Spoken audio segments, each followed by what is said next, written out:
Like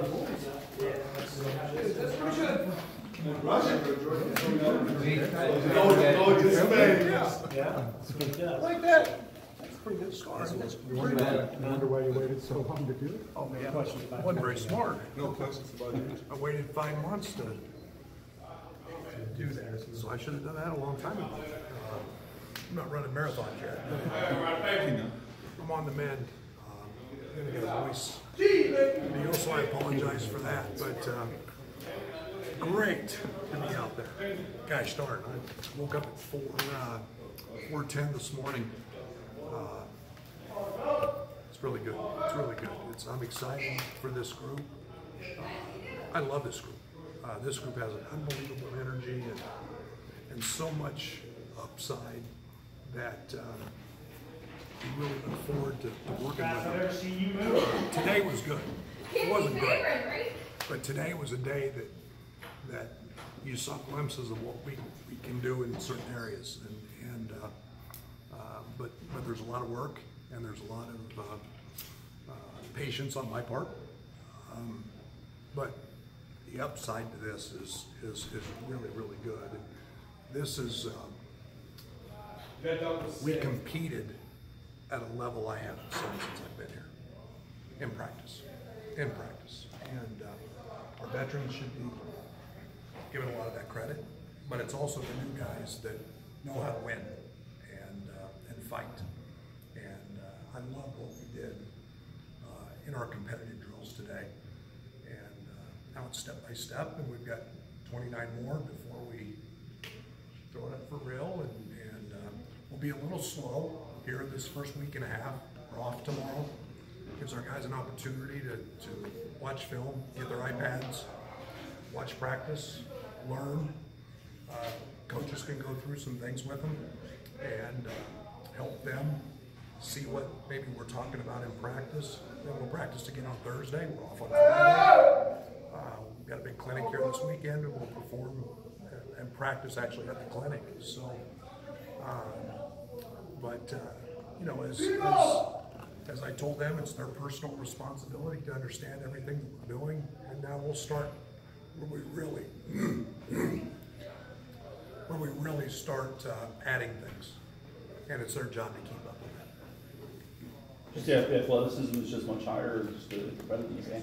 Athleticism? Both. Athleticism, length. I like our IQ. You know, IO just has a little bit of what I talked about with DeMonte last year. You know, just the ability to make passes. Georgie's very, very, very high IQ. We've made one big change this year. We're bringing officials in, and officials are at our practice every day. And we're trying to help our guys recognize fouls, what they can and can't do, and you know, hopefully that'll help come game time. Understanding that you know what a hand check is or what the cylinder is, and so we'll see how that progresses. But I liked having them out there today. Coach, you talked about keeping things basic, fundamental over the summer. How you progress with what you're putting on the plate with freshmen right now? Yeah, today was basically everything that we did this summer, just done longer and emphasized maybe a little more in terms of not having as many time restrictions as we did this summer. So we'll jump into some different things on Thursday. You know, I think we learned a lot last year. We saw a ton of zone early last year. Maybe didn't spend enough time on that this time of year. We'll start spending a lot more time on zone offense things than we did a year ago. So we'll move a little quicker. Really want to get better on baseline outs. Both ends of that, offensively and defensively. So we're going to spend a lot of time in segments on baseline outs, and then with a young group and a group that needs to understand the situations, we'll spend a lot of time on situations as well. Brad, you've got considerable more size this year than you did last year, and it looks like those guys are moving pretty quickly. Just talk a little bit about your, you know, taller guys and how quickly they move for their size. Yeah, we're more athletic there. There's no question. And then, you know, Georgie's a guy that has tremendous feet. He can really run. I think he was second in our time mile behind Trent. Trent ran 5:12, I think, and I think Georgie ran 5:18, which for 6'9", 6'10", 240s is picking them up and putting them down pretty quick. And Samba can really run. You know, you get a little dose of Samba sprint to court. You know, and that's a guy who wasn't here for 8 weeks this summer. Not in peak condition yet, but yeah, they can really move. And you know, and then Adonis, you know, you didn't see out there. You know, Adonis is a guy that's, when we get him, is 265 pounds and dropped 30 pounds, and yet he's mobile and light on his feet. So we're pretty athletic at that spot, and I like where we're, I like our ability to guard ball screens better. How is Adonis progressing? Any update on Anthony Higgs' foot? Yeah, Adonis is it's just a natural progression of an ACL. You don't rush that. You know, there's stages of running that you get back to where you're full body weight and then cutting, and but he's been awesome. He's very disciplined. The thing I like about Adonis, he's a savant. He's a basketball genius, and I mean, if you watch us as you grow watching us, he's talking, he's communicating, he knows everything we're doing already. He's really dialed into that. So Higgs, we'll see. You know, he's in a boot. You know, it's medical stuff, something I don't really get into. But we'll see. And then he's a guy that wasn't here for 8 weeks, and now he's got to get back in shape. DeMonte's wearing a much heavier brace this year, just to stabilize that. Yeah, preventive, personalized, fits him. You know, it's as much for the knee as it is for the hamstring. So he's tweaked that before. So it's protective and preventive. Well, these young guys, does it feel like a reset at all? Because so many guys are new to the system, does it feel a lot like you started with last year, or are you well ahead of that game? Well, it doesn't feel anything like that. I promise you that. It's not even close, because I got 6 guys, Drew and Tyler included, who know what we're doing, and they're leading, and they're helping, and so it doesn't feel anywhere close to that. And then when you get the new guys, everybody in the country's got new guys, and you're trying to fit them in, and you're trying to mold that. So completely different vibe. On that note, how is Kipper's laid-back personality meshing with his requirement of providing senior veteran leadership? He's been great, right? You know, he's had as good a summer as anybody. We've asked him to lean up. He's a kid that can play really any of the front court positions. He's strong as an ox. He's moving better. He's jumping better. We all know he's a very capable offensive player. You know, we've got to demand more from him on the defensive end, and he expects that from himself. So he's been, all of our veterans have been spot on, in my perspective, in terms of leadership and changing the culture in that locker room, and that's what excites me. The morning practices, something you like, you prefer? Or? I love them. I think a couple reasons. We revamped our locker room. We made it a lot more friendly, and we get to see them. We get to see our guys more. When we practiced in the afternoon, we never saw them until really 15 minutes before, 20 minutes before practice, so we were not around them. Now they're over here early. They get a smoothie. We practice. They have, some of them have class. Some of them will, you know, we have breakfast here now, and we as coaches can spend a lot more time with them. And then I hope it shortens their day. What I mean by that is, instead of going to bed at 1, they go to bed at 10 or 11, knowing they've got to get up in the morning. And a lot of our guys were coming back in the evening to get shots. A lot of us coaches weren't here. So now they're coming back in the afternoon, and we're here and we get to see them. And I've said many times, it's about relationships, and it's our access to those guys. And the locker room being a little different has helped, and I loved it through the fall. Coach Andres plays a little downhill and a little bit of toughness. What's he add to this group? maturity, very high IQ, very savvy. He doesn't get sped up, which is very rare. It's very hard for guards especially to not play fast. He's got enough experience that he just plays with great flow and pace, and no matter what the defense does. He's an incredible intangible guy, and yet he's a guy that when you look down, every night he's got 20. And he makes the right pass, and he gets the rebound. He's got tremendous grit as a defender. That's going to be nice to have. You talked a little bit about Aya's passing ability, but defensively, what's he brought? Yeah, I think that it's, again, he's tough. He's got pride, so he really cares at that end. That's a great start. Secondly, his length is, it's a challenge for people because, he's got very, very quick hands. He's got long arms. So he's very good at reading and anticipating. He's got to learn our system, which he's doing, but he's going to be a guy that can really guard the ball, and I think he's going to be a guy that can really, really deny and be aggressive, on the defensive end. And he's got to learn to play against major college talent, every day. And he and Trent have pretty good battles going, and if you can guard Trent Frazier, you can guard a lot of guys. You've talked about Georgie's IQ and skills, but he also appears to have more physical strength than we're used to seeing from a freshman. Is that the case? Yeah, he's really strong. We've got to get Georgie to be really consistent in terms of not fouling. Georgie doesn't run from contact. He initiates it, and sometimes to a fault. And we've got to be very good about how, like you said, he probably set 3-4 illegal screens today, just because he wants to make sure he hits somebody.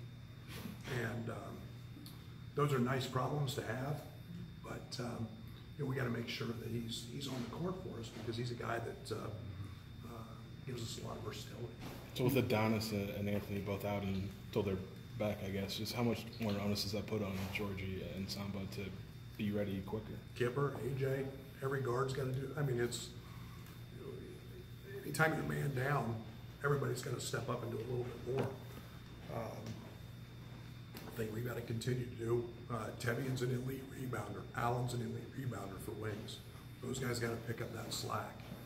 It becomes more important to have tremendous ball pressure, extend the wings a little bit, knowing that we don't want it to go to the post. Yeah, we'll continue to grow in that, and we'll see in Adonis's recovery and Anthony's, and we get him when we get him. In the meantime, we'll have to have every man step up. Georgie's kind of got a contagious personality. How have you seen some of those guys gravitate towards him? Well, that's what I hope everybody sees. I don't think it's just Georgie. I think this is a team that's alive. I mean, we have